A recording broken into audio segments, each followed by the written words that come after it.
Som. Muito bem, vamos interromper um pouquinho a leitura, quem não terminou ainda, né? Vou pedir ao irmão Ricardo para fazer uma oração, pedindo pela lição. Pai, obrigado, Senhor, pela alegria de poder estar na Tua casa, de podermos ter acesso, ó Deus, à adoração, por poder, ó Deus, ter o privilégio de dobrar os joelhos em oração, o coração devotado ao Senhor. Que agora, ó Deus, o Senhor venha ministrar a boa palavra, a boa semente do Senhor no nosso coração, ó Pai. E que ela cumpra, ó Deus, o dever dela, ó Deus, tratando conosco, Senhor, nos animando e nos fortalecendo, para que nós possamos viver sempre na Tua dependência. Pedimos com perdão, no nome precioso de Jesus. Amém. Amém, gente. Nós fizemos aí o PowerPoint, né? Eu sei que a visibilidade aqui não ajuda muito, mas vamos tentar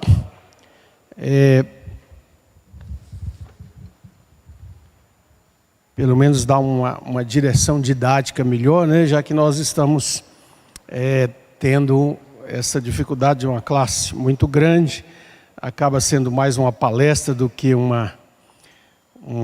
estudo participativo, né? E temos seguido essas lições que abordam Efésios, Filipenses e Filemão. Nós vimos várias coisas em Efésios e hoje o tema é alegria em ser conquistado por Cristo. Quando nós falamos de alegria, a gente logo pensa na dimensão de uma emoção humana. E eu achei interessante a gente pensar um pouquinho aqui sobre essa questão da visão, vamos dizer assim, psicológica, e em todas as dimensões da psique humana sobre isso, para a gente saber diferenciar bem sobre o que o apóstolo Paulo está falando, sobre o que o Espírito Santo está nos ensinando na dimensão cristã.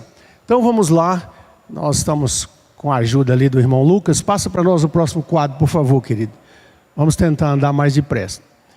Nós precisamos compreender um pouco sobre essa questão de emoções e sentimentos.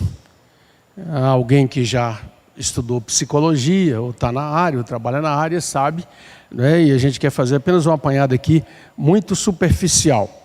A gente chega a achar que emoção e sentimento é sinônimo, é a mesma coisa.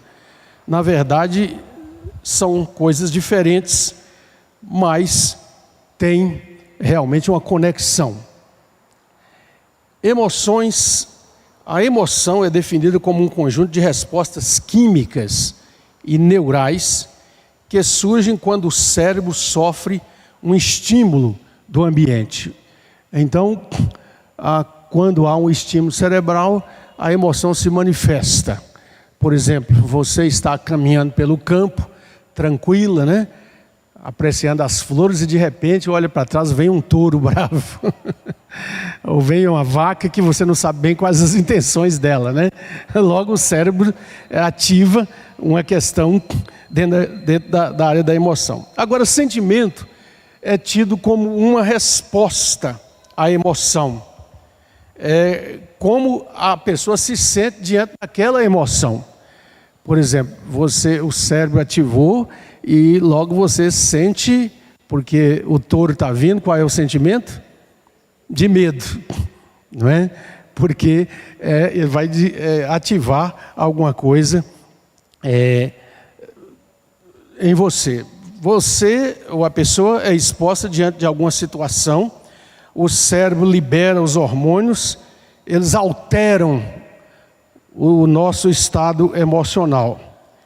E nesse caso, até mesmo podem ocorrer manifestações físicas mesmo, né? Você se sente de tal maneira que começa a chorar, ou começa a suar abundantemente, né? E assim toda essa gama de coisas que estão aí no aspecto físico. Então, são diferentes emoções e sentimentos, mas intimamente conectados. Vamos para o próximo quadro.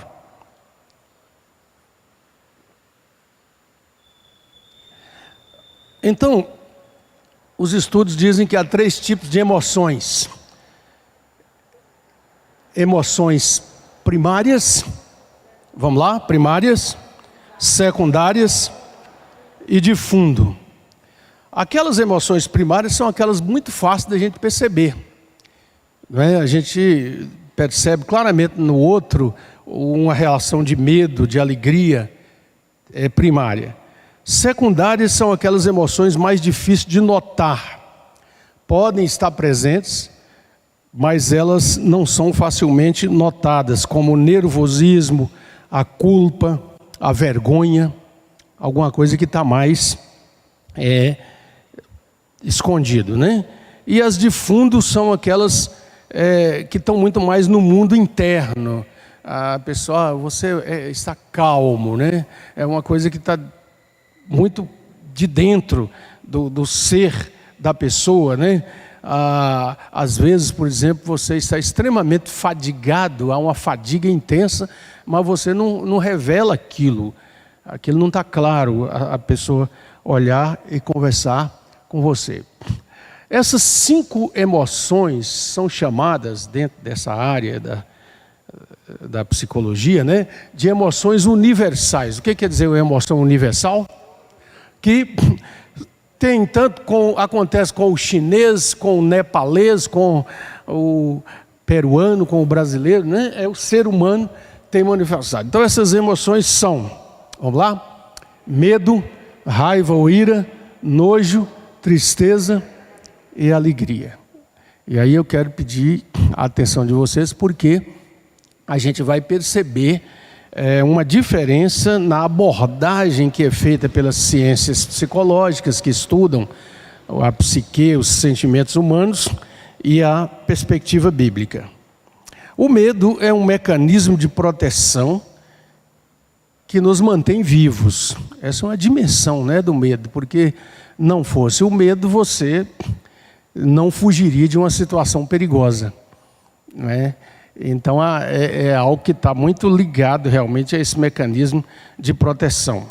A Bíblia nos fala, e como livro precioso que a Bíblia ela descreve muito bem o que é o ser humano, né? A gente fica pensando que as ciências que vieram depois, de comportamento, de psicologia, de psiquiatria, a própria medicina, tudo são coisas que já estão definidas na Bíblia por causa de o que é o ser humano, qual é a sua concepção divina, aquilo que Deus colocou nele, os vislumbres da imagem e semelhança de Deus e assim por diante.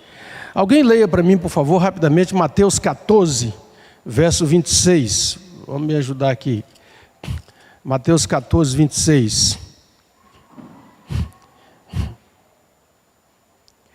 Se eu te dar o contexto, Jesus mandou os discípulos irem sozinhos no barco e depois ele veio andando sobre o mar, já estava anoitecendo, ficando escuro, né?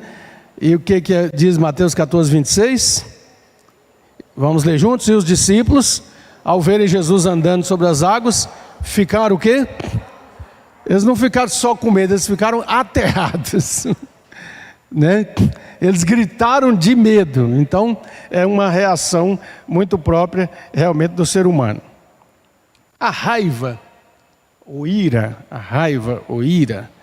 está ligada também muitas vezes a um sentimento de injustiça.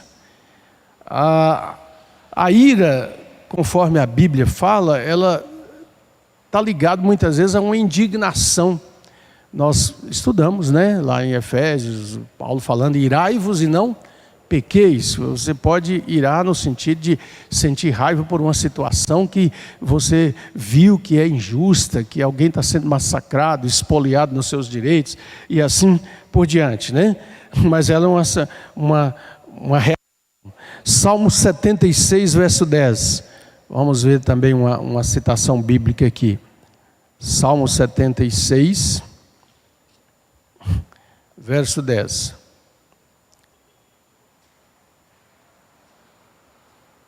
Faz uma declaração interessante. Pois até a ira humana há de louvar-te, e do resíduo das iras te cinges.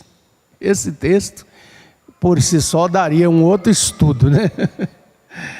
Mas há uma declaração clara aqui, quando o salmista Asaf está cantando sobre a majestade do poder de Deus, ele diz que até a ira humana é usada, é conduzida para o louvor a Deus. Então é um sentimento também muito forte, uma emoção, melhor dizendo, né? A outra emoção universal é o nojo. O que é nojo?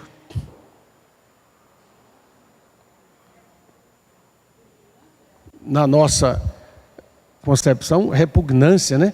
Interessante porque nojo em espanhol está ligado com luto, né? É outra coisa, né?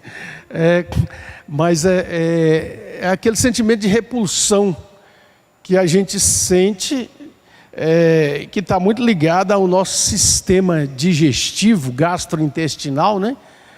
Alguma coisa, por exemplo, você tenta fazer a criança experimentar uma rodela de pepino, ô dó, né? E ela tem toda aquela, né? As crianças têm uma resistência muito grande, e por isso que as crianças têm que ser ensinadas desde cedo a comer frutas e verduras.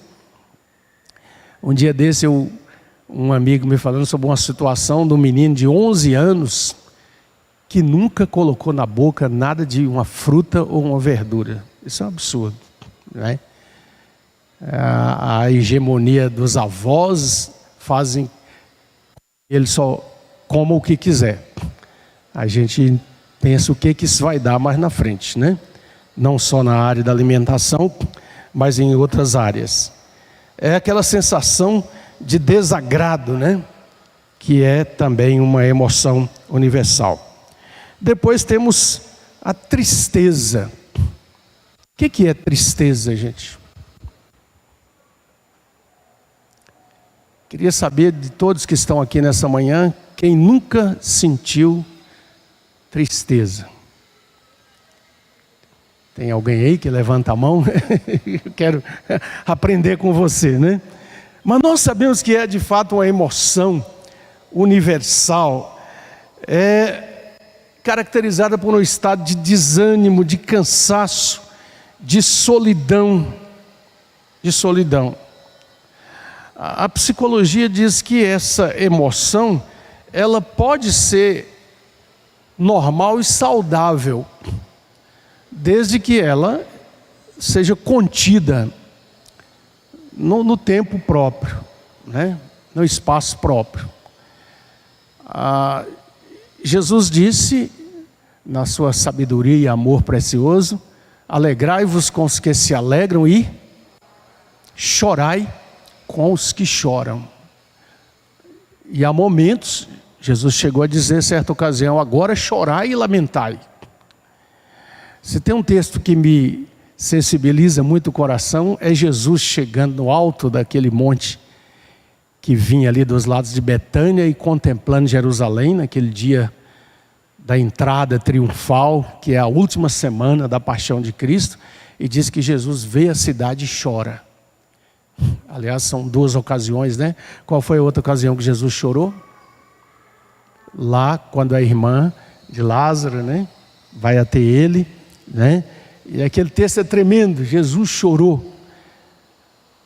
Jesus chorou. Por isso, alguém disse assim, que maravilhoso esse Jesus, para ser tão humano, só sendo Deus. Para ser tão humano, só sendo Deus, né? E ele se identifica também com essa questão. O apóstolo Paulo fala sobre isso em 2 Coríntios, abra a palavra, 2 Coríntios capítulo 2.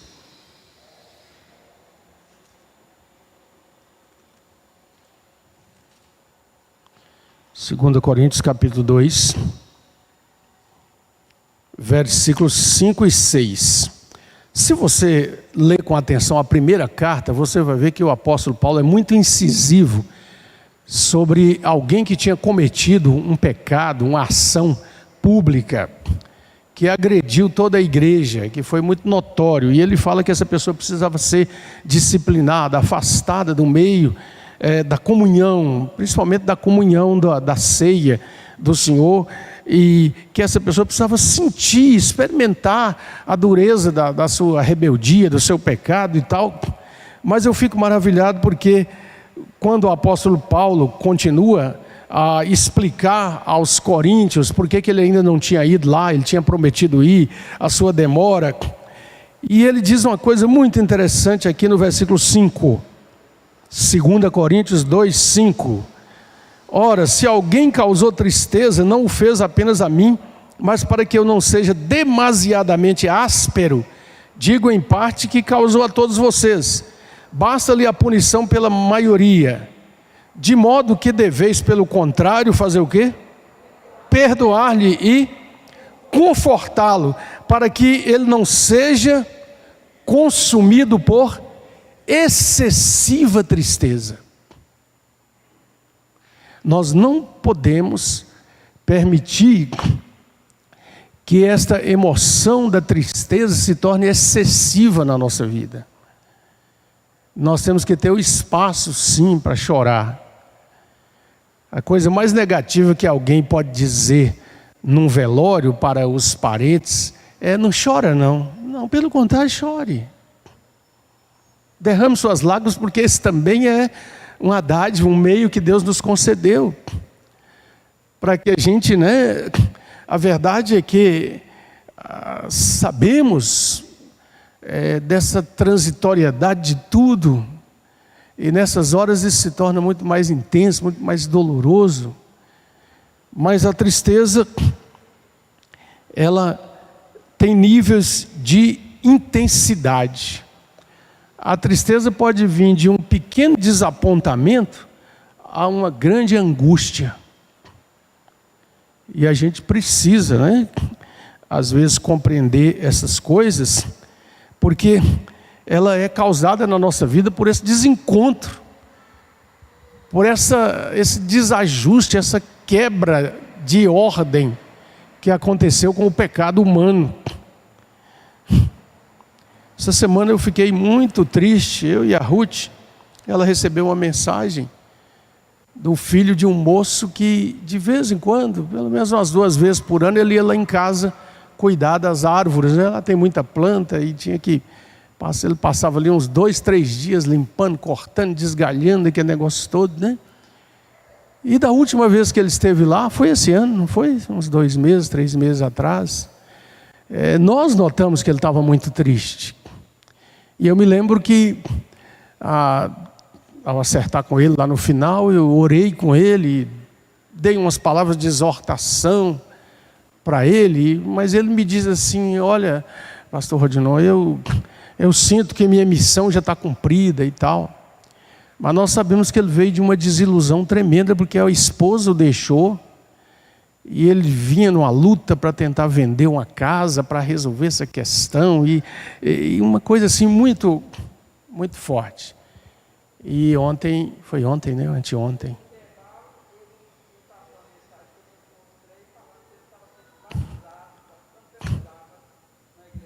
Sim, aquele não tinha batizado, E nesse intervalo ele recebeu o batismo, mas ele faleceu.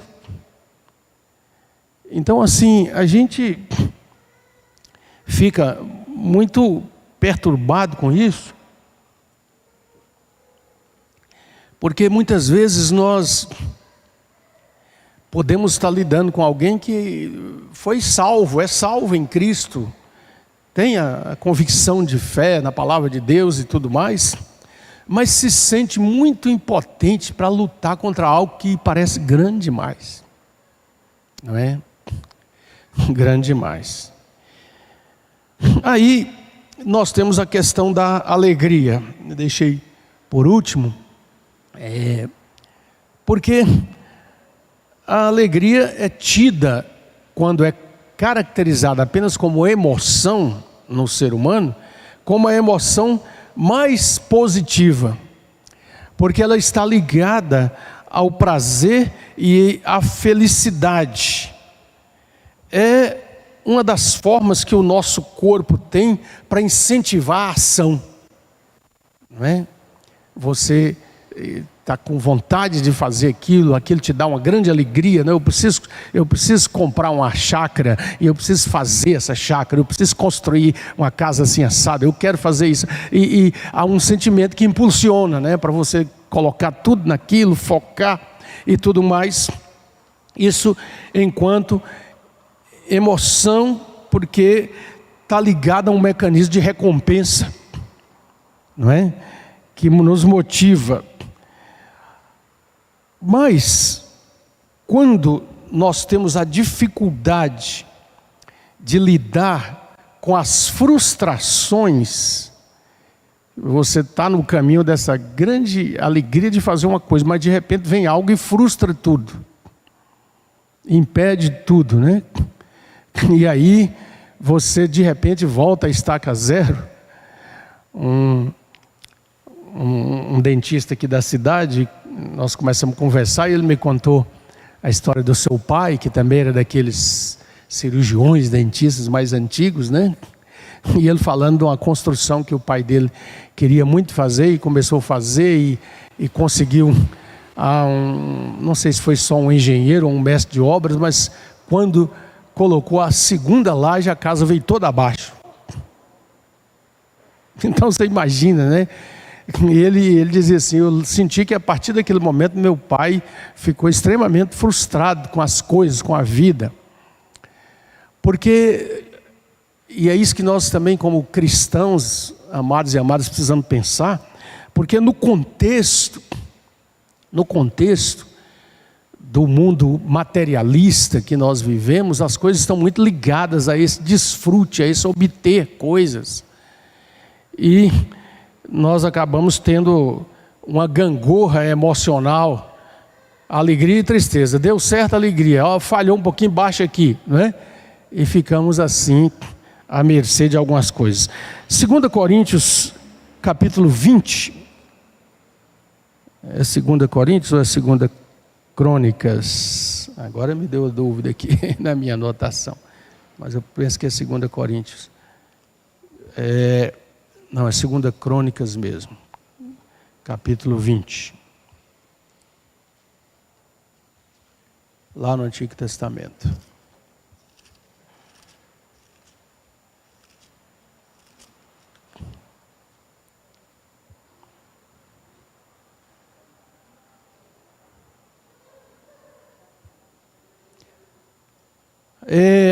É um momento em que o povo de Israel está enfrentando os inimigos,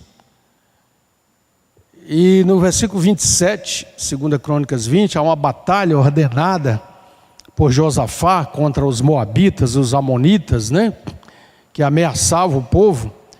Então, capítulo 20, versículo 27, então voltaram todos os homens de Judá e de Jerusalém, Josafá à frente deles, e tornaram para Jerusalém com alegria, porque o Senhor os alegrara com a vitória sobre os seus inimigos. Há aqui uma colocação de uma alegria que toma conta deles, porque eles vão para aquela batalha, eles estavam muito apertados com a possibilidade de serem até destruídos, e aí então eles se alegram. Já nos dá aqui mais ou menos uma dimensão da alegria bíblica, alegria espiritual, alegria no contexto cristão, da qual o Espírito Santo está nos falando a respeito, através de Paulo. Quando você vai nesses estudos da ciência, você vai ver que tem uma proposta, e a proposta de todos os tratamentos psicológicos e das ciências afins, é que você precisa desenvolver a inteligência emocional. Quem já ouviu falar que é inteligência emocional? Com certeza, né? Inteligência emocional, que seria uma maneira de você praticar algumas técnicas, né? E através delas você tentar vencer essas questões. Eu sempre digo que nós como crentes devemos atender aquela direção que o Espírito Santo dá na palavra. Examinai tudo, retém, você lembra? O que é bom? Vamos lá? Examinai tudo, retende o que é bom. E o que é bom é no critério da nossa fé, da nossa convicção do que a palavra de Deus representa para a nossa vida. Porque aí tem muita técnica de motivação, de empatia, de desenvolver habilidades interpessoais. Isso é muito usado nas empresas, né? Eu me lembro de um gerente do Banco do Brasil, na minha época, que contando para nós de um encontro que ele foi, e naquela época no banco entrou uma corrente muito forte nessa área das relações humanas, né? Que a questão não era nem dar salário melhor, nem incentivar financeiramente, não, que as pessoas estavam muito desanimadas, muito e tal, né? Isso usa muito, deve ter muito lá na CEMIG, né, Paulinho? Essas técnicas. Então, dizer que essa turma, que foi um negócio interessante, porque fizeram uma reunião depois de um guru chegar lá e ensinar um tanto de técnica, tanto de coisa, e depois botou esses homens, na época eram homens já bem maduros, né, grisalhos, muitos até vestidos de fatiota completa, né, e botou esses homens para gritar e berrar na sala. Diz que põe para fora tudo isso aí, né? Gritem, urra, rola no chão, solta o... Então, diz que foi um negócio até hilário, né? Quem estava de fora assim, de ver. Mas é aquela ideia de que a mera técnica pode... Eu não estou dizendo que não há valor, sim, nessa questão da inteligência emocional, sim, nós podemos aprender de muitas maneiras. O que nós precisamos cuidar é porque sabemos que há armadilhas e presunções por trás dessas coisas, como se o homem fosse capaz de resolver tudo, né? Nós não falamos sobre o exemplo de sentimentos. Tem outro slide aí? Passa o próximo, por favor, querido. Tá, então não tem, mas eu tenho aqui. Que os sentimentos, nós falamos da diferença, sentimento e emoção, né? Que os sentimentos estão mais ligados na ordem de ódio, compaixão, amor, decepção e inveja. E esses sentimentos negativos, eles podem ocasionar doenças psíquicas. A depressão é só uma delas mais conhecida, não é verdade? Então, quando eu digo sobre essa questão de técnica, eu pesquisando sobre o assunto, vi lá, faça um curso e aprenda 10 maneiras de lidar com pessoas invejosas. Então, é uma coisa que sai por um caminho que não tem muito a ver com a palavra de Deus. Então, queridos, eu queria dar esse panorama inicial para a gente entrar um pouco aqui naquilo que o apóstolo Paulo está dizendo, no contexto que ele traz para nós a respeito da alegria cristã. Nós lemos aí Filipenses capítulo 3. Eu creio que muitos aqui já sabem, vamos lembrar, que Filipenses é conhecida pelos intérpretes, pelos teólogos, como a carta da alegria. Como é que é o nome? Filipenses, a carta da alegria. É a carta onde Paulo mais nos incentiva. Mas ele não diz assim, alegrai-vos no salário mais alto, alegrai-vos na casa nova, alegrai-vos no carro do ano, alegrai-vos no Senhor, no Senhor.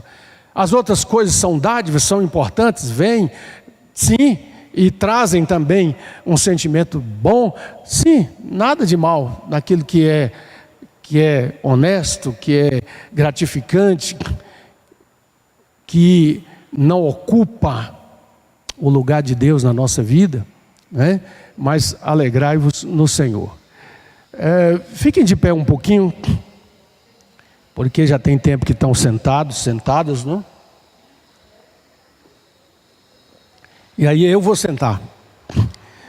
Então, leia comigo aquelas frases lá. Vamos lá, a primeira. Se você não tem alegria na vida cristã, existe vazamento em algum lugar do seu cristianismo. R. Saibos. Alegria. Frase do C.S. Lewis, né? Alegria é negócio sério no céu. Terceira. Frase do J. Blanchard. Alegria santa É o óleo que lubrifica as rodas de nossa obediência. Pode sentar. Lubrifica as rodas da nossa obediência. Muito bem.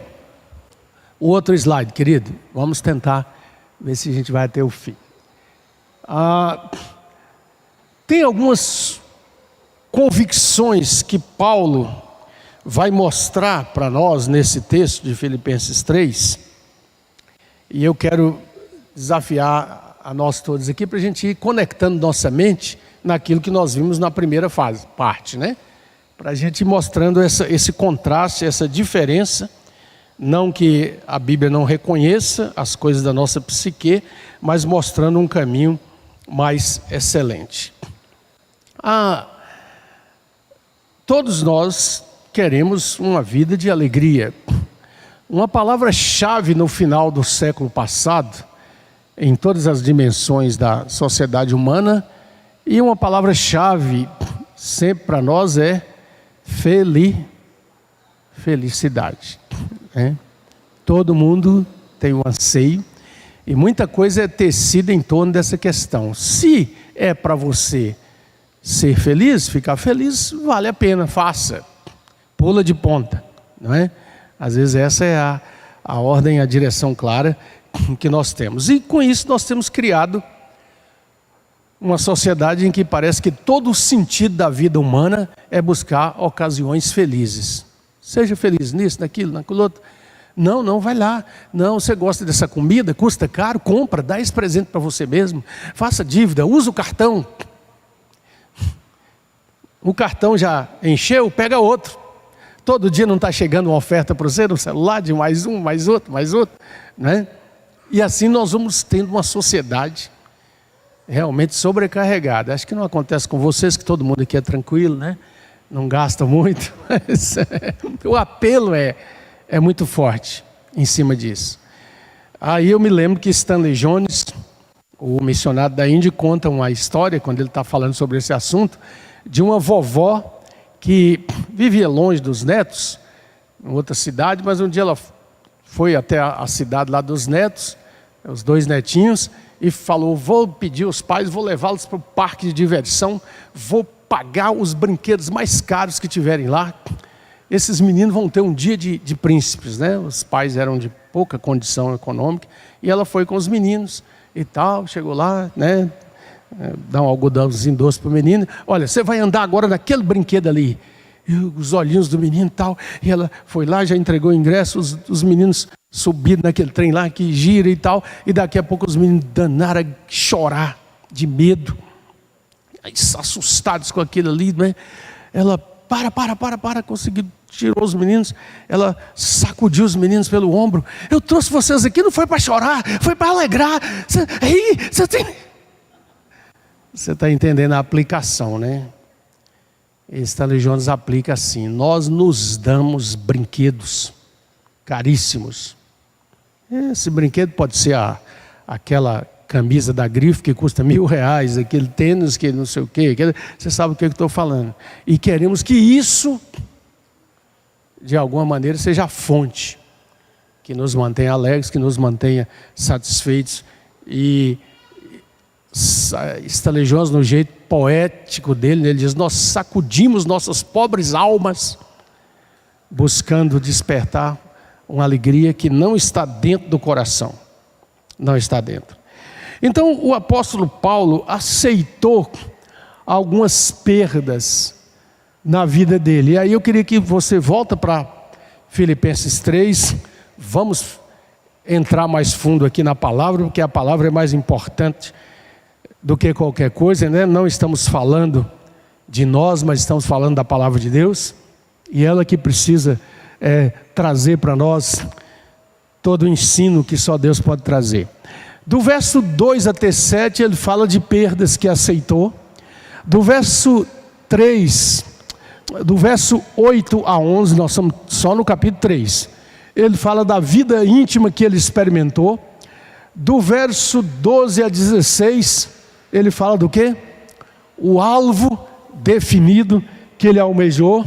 E do verso 17 até o final, ele fala do desafio que ele compartilhou.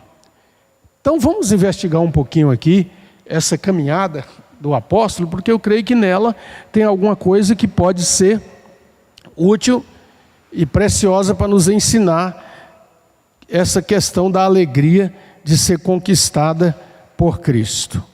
Muito bem. Próximo slide, meu irmão.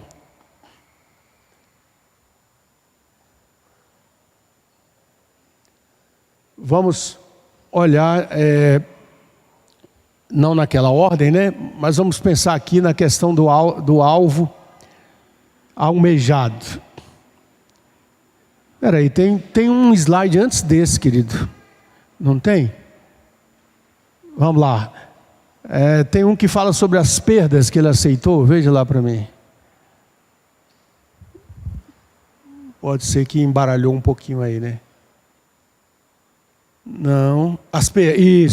Isso aí. Parabéns. Chegou lá. Olha. Paulo vai falar de algumas coisas que ele tinha como judeu. Não era só judeu, Paulo era mestre judaico. Paulo era o camarada que, lá no primeiro século, se houvesse um grande congresso judaico, ele seria o preletor, convidado pelas habilidades, características que ele tinha, conhecimento e tal. E ele vai nos dizer aqui que quando ele abraçou a Cristo, ele aceitou um tanto de perda, ele renunciou a um tanto de coisa. Primeiro, ele tinha uma vantagem eclesiástica. Versículo 5. Eu fui circuncidado ao 8º dia. Eu segui todos os parâmetros para ser um judeu exemplar e bem cotado. Ele também perdeu a vantagem nacional que ele tinha. Olha para o versículo 5. Ele era da linhagem de Israel. Ou seja, ele era pedigree puro. Ele tinha direitos se ele fosse realmente reivindicar, né, a sua linhagem. Ele fala no que nós podemos chamar de vantagem ancestral, porque não tinha nenhuma dúvida que ele era da tribo de Benjamim. E o judeu, até hoje, os judeus ortodoxos em Israel, anotam cuidadosamente a linhagem, a descendência, para dizer se a pessoa realmente é, né, de linhagem pura. Ele tinha a vantagem parental, ele diz assim, hebreu de hebreus. Não houve nenhuma mistura nos meus ancestrais, casamento de hebreu com hebreu. Eu tinha todas essas habilitações para ser um grande entre os judeus. E a vantagem religiosa. Quanto à lei, fariseu. Fariseu. Você já ouviu aqui muitas lições sobre os fariseus, né? O fariseu, ele tinha um orgulho tremendo de quem ele era, do pedigree, da linhagem, da religiosidade. Lembra que Jesus contou a história de um fariseu e um publicano. Os dois entraram no templo. Como é que o fariseu orava? Oh Senhor, graças te dou. Eu não sou como aquele miserável e publicano ali. Eu dou o dízimo, eu sou isso, eu sou... E Jesus bate na tecla, né? Sabem quem voltou para casa justificado? Aquele que, pelo contrário, orava: Senhor, tem misericórdia de mim, miserável pecador. Então, o apóstolo Paulo, para entrar nessa dimensão da alegria, ele aceitou essas perdas, porque ele diz no versículo 7, ei, me ajudem aí comigo, versículo 7, nós estamos em Filipenses 3, vamos lá? Mas o que para mim era lucro, por causa de Cristo. Deixa eu dizer para você, querido, querida, por causa de Cristo, nós, ao entrar na dimensão da caminhada cristã, precisamos entender que ou Ele é o alvo principal, o maior tesouro da nossa vida, ou então não é nada, nós não podemos misturá-lo. Jesus falou: ninguém pode seguir a dois senhores. As situações, e o reverendo Edésio Schecker nos contou uma história, umas vezes, muito tempo atrás, ele esteve aqui, acho que já faleceu, de um homem muito rico na Bahia, em Salvador. E esse homem teve um contato com a palavra de Deus, com a igreja, numa situação lá, me parece que foi ter com o próprio reverendo Edésio, e ele era daquelas rodas mais altas mesmo dos negócios, dos grandes negócios, inclusive os fraudulentos, né? Da corrupção de poderosos. E esse homem começou a estudar a Bíblia e sentiu esse apelo, né? De que Cristo era maior do que qualquer coisa. Quando a família soube, ele contou para nós essa história, a família acionou o principal arcebispo lá, era uma família de uma tradição religiosa, católica, né? E eu sei que fizeram tudo para afastar esse homem da influência cristã bíblica. E ele acabou sendo fraco e excedendo aquilo ali, né? Continuou na vida que tinha. Mas o reverendo Edésio disse que um amigo muito próximo contou como é que foi o dia da morte desse homem. E eu não me esqueci disso, isso tem tantos anos. Mas ele disse que ele estava em casa e já naquela fase terminal da doença, mas ele começou a ser tomado por um medo e um pavor tão grande, que ele dizia: acendam as luzes, está escuro. Eles traziam abajures, lâmpadas, acendiam. O que é? Acendam as luzes, está tudo escuro. É um negócio assim bem tocante, né? Então muitas vezes Jesus foi muito claro com essa questão do discipulado. Ele fala de renúncia. E sem a renúncia a alguma coisa, nós não podemos. A fé cristã exige. Aí é C.S. Lewis que usa a imagem de quando você recebe a Cristo e Deus começa a trabalhar na casa sua. Aí diz ele que a gente não importa quando os construtores entram ali, estão só consertando a pintura, dando um retoque. Aí C.S. Lewis usa essa imagem que eu acho maravilhosa. Ele diz: mas quando você começa a escutar marreta quebrando parede e derrubando tudo, aí você fica apavorado. Não era isso que eu queria, não era assim não. E aí ele diz assim: mas o Senhor vai dizer para você: eu tenho que reconstruir toda a casa, porque eu pretendo morar nela. Não é? Então é uma obra que a graça de Deus vai fazer a nós. Vamos lá, outro quadro.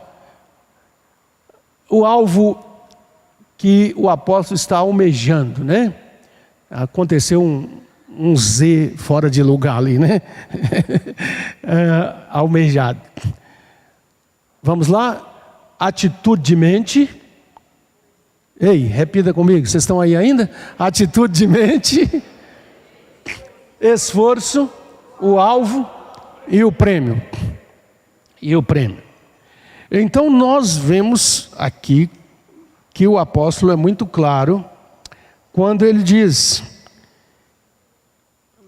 versículo 12: não que eu já tenha recebido ou já tenha obtido a perfeição, mas eu prossigo para conquistar aquilo para que eu também fui conquistado por Cristo Jesus. Ele diz: eu prossigo.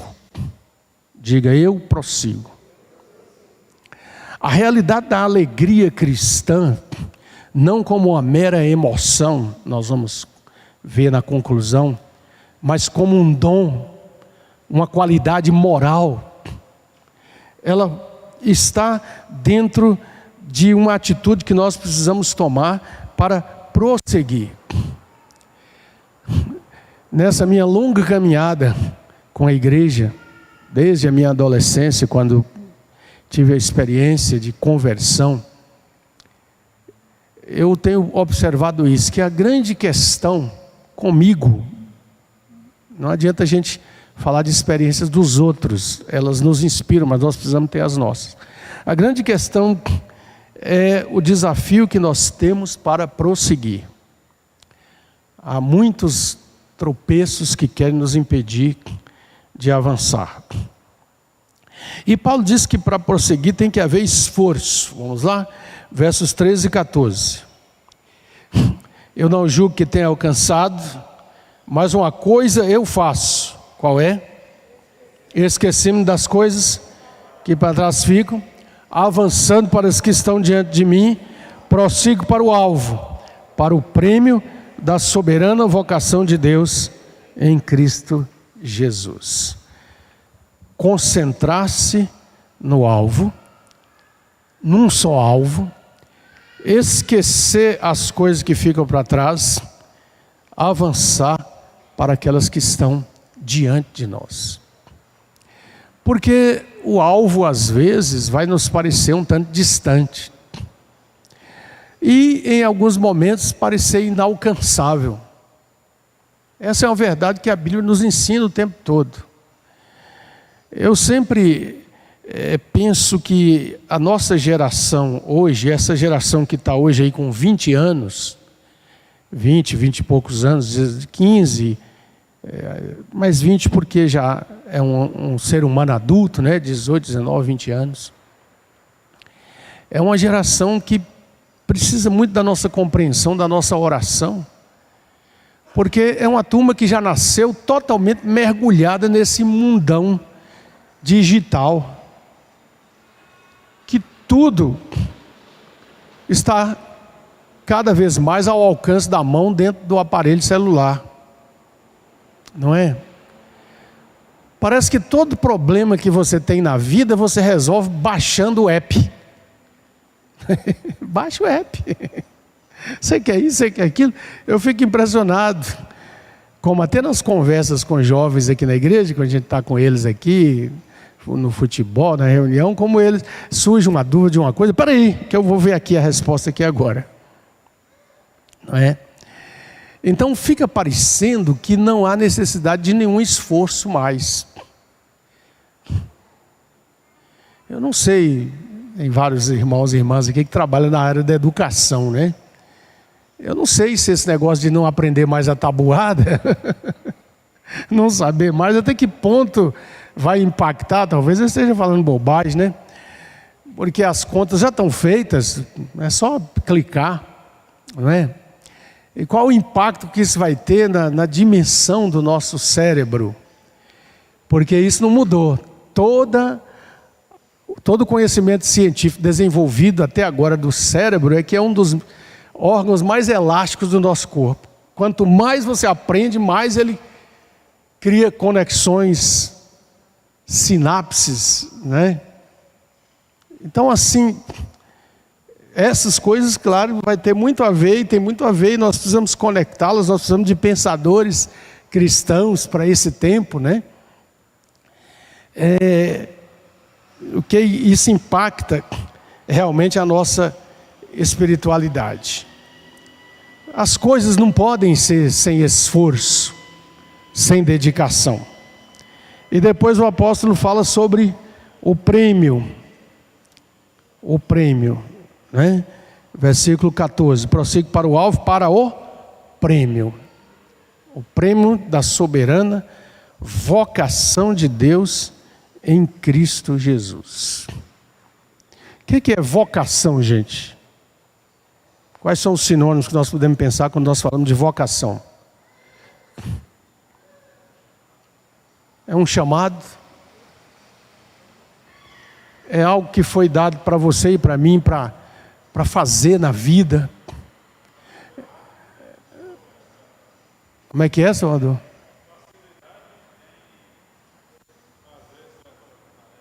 A facilidade em fazer, você ser vocacionado para, né? Porque aí vem envolvido nisso aí o treinamento, né? Porque você tem em vista o alvo, você sabe que tem um prêmio esperando. E eu acho muito interessante o apóstolo dizer que é uma vocação, é um chamado de Deus para cada um de nós em Cristo, para ir nessa direção, para continuar buscando isso aí. Quando nós olhamos lá na primeira parte da nossa lição, que o prêmio da emoção é o prêmio da gente fazer alguma coisa, preparar muito, estudar, virar madrugadas inteiras estudando porque eu quero passar naquele concurso, porque o salário é bom, então é o prêmio. Mas, quando chega lá, de repente, vem um sentimento de novo de que não era bem aquilo, né? Eu lembro de um irmão querido que estudou muito e passou no concurso da Polícia Rodoviária Federal. Aí quando ele começa a trabalhar na coisa, ele fala, não quero saber disso, não é para mim não. Eu presenciei corrupção e tal, e teve que voltar e fazer outro concurso para outra coisa, porque tudo nesse mundo está permeado da maldade humana. Viu? Não estou aqui dizendo que, pelo contrário, essa instituição nossa da PRF é maravilhosa, mas lá e em todo lugar humano tem homens e mulheres que são iguais a nós, pecadores, né? E que podem cair nas armadilhas desse mundo mal, porque me parece que foi um pensador, não me lembro mais quem foi, mas ele disse que os dois, como é que é, a desdita do ser humano é que a maior dor que nós temos é não ter as coisas, mas a segunda é tê-las e não saber o que fazer com elas. Né? É mais ou menos nessa direção aí. Vamos lá então, vamos tentar caminhar para os últimos. Pode passar o próximo, irmão.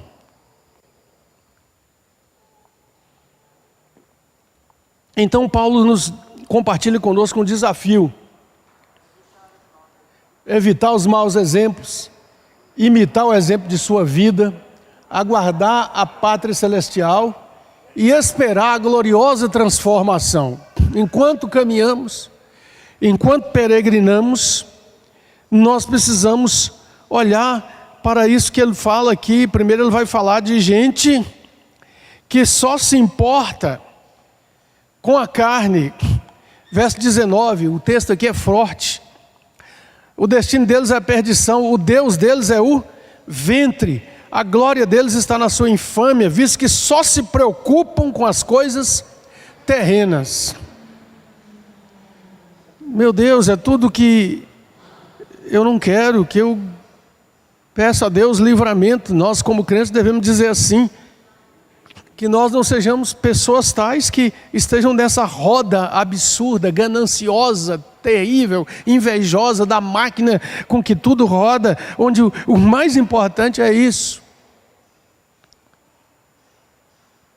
Aí ele diz no verso 20 e 21, a nossa pátria está nos céus, de onde também aguardamos o Salvador, o Senhor Jesus Cristo. E aí ele traz uns versos preciosos da Bíblia. Verso 21. Vamos ler juntos? O qual ele transformará o nosso corpo de humilhação para ser igual ao corpo da sua glória, segundo a eficácia do poder que ele tem de até subordinar a si todas as coisas. Isso aqui é outra mensagem. É outra mensagem. Ele transformará o nosso corpo de humilhação. E é. Me lembro de algumas conversas que tive com a minha mamãe. Perdeu a visão pela diabetes. Foi afetada muito nos seus movimentos. Houve um momento que foi talvez muito tremendo, porque os médicos falaram que tinham que amputar os dedos do pé. E nós oramos e Deus não permitiu que isso acontecesse.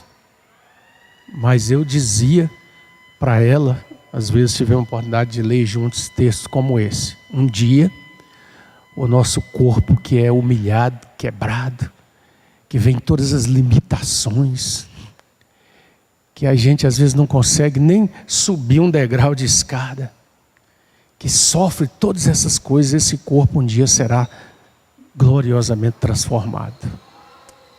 E a razão pelo que nós nos alegramos é por saber que nós somos de Cristo.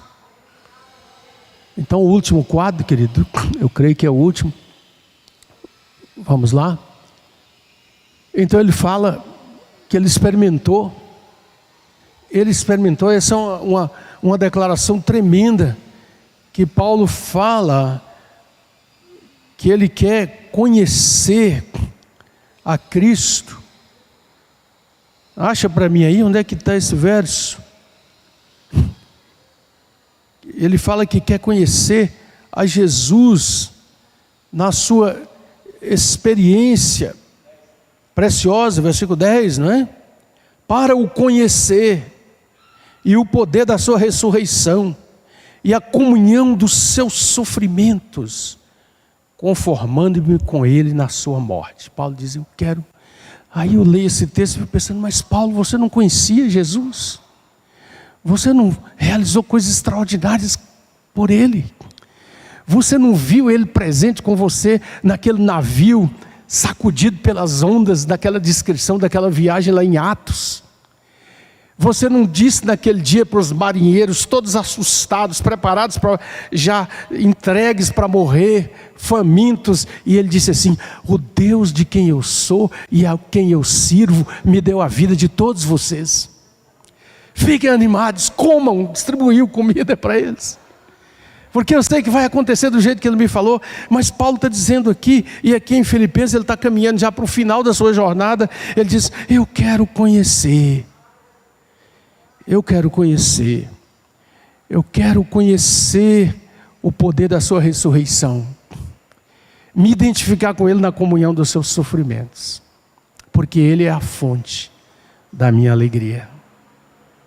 Vamos lá, gente, então terminar o outro quadro.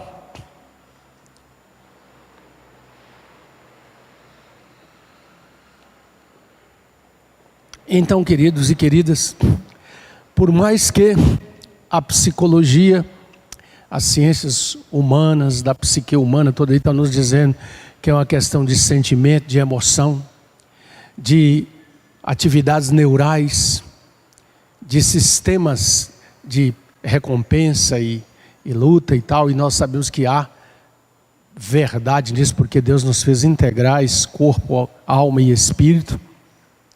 Nós aprendemos na palavra de Deus que a alegria é uma manifestação do fruto do Espírito Santo.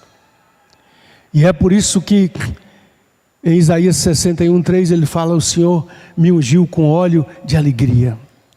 É por isso que Lucas capítulo 2 versículo 10, quando está sendo anunciado aos pastores a entrada do verbo de Deus no mundo, está dito, eu trago para vocês uma boa nova de grande alegria. De grande alegria. É por isso que João, o Batista, aquele homem severo, dedicado lá no Jordão, alimentando de gafanhoto, vestido com aquela túnica de pelo, lançando a mensagem de arrependimento. Quando os discípulos falaram com João, João, tem outro pregando, João. Os discípulos de João falaram, tem concorrência na área. E João falou, vocês não sabem de nada. Quem se alegra é o amigo do noivo. Ele já está entre nós e essa alegria já se cumpriu em mim.